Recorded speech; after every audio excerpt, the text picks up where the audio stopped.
Inaabisuhan ng mga consumer sa ilang lugar sa Western Visayas na magtipid sa paggamit ng kuryente at magdagdag ng budget dahil tataas ang singil sa kuryente ngayong buwan. Live mula sa Iloilo City, may unang balita si Kim Salinas ng GMA Regional TV. Kim? Igan, dahil sa halos araw-araw na pagsasailalim sa yellow alert status ng Visayas grid, taas singil sa kuryente ang dagdag pasanin sa mga consumer sa Iloilo at Bacolod City ngayong Hunyo. Maaaring umabot sa 2 pesos per kilowatt hour ang itataas sa singil sa kuryente sa residential areas sa Iloilo City ngayong June billing ayon sa More Power. Kaya mula sa 11 pesos and 87 centavos per kilowatt hour, magiging 13 pesos and 87 centavos per kilowatt hour na ang rate. Kahit anong paghahanda, ramdam pa rin daw ng consumer na si Margie ang mahal na presyo. 2,460 pesos ang bill nito noong buwan ng Mayo.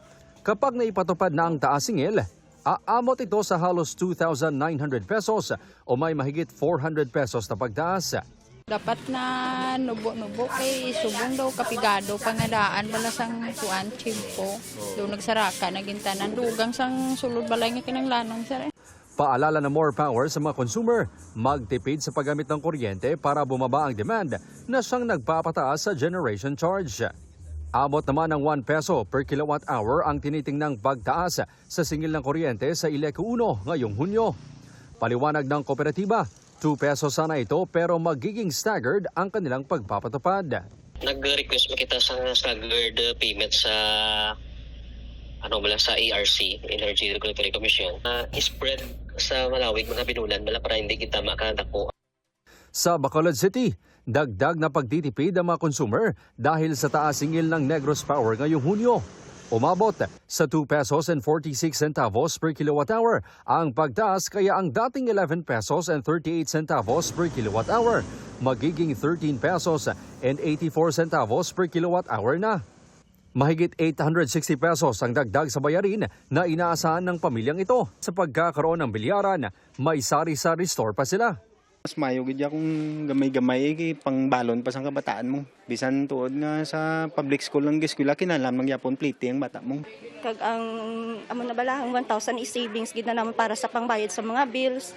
Amo na bala sir, amo na kabudlay gid batakon. Ang pagtaas ng presyo ng kuryente sa wholesale electricity spot market ang dahilan kung bakit kailangang magtaas din ng singil ng mga power distributor.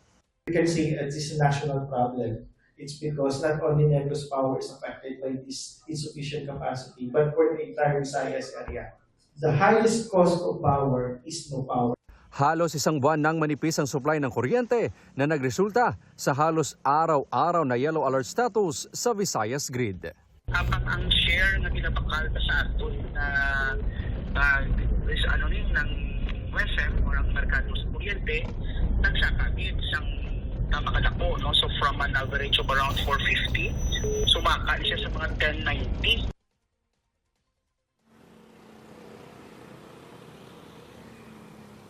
Igan, humihingi ng pag-unawa ang mga power distributors sa mga consumer. Nag-abiso rin sila ng taas singil sa kuryente sa Hulyo at Agosto. Igan? Maraming salamat, Kim Salinas ng GMA Regional TV.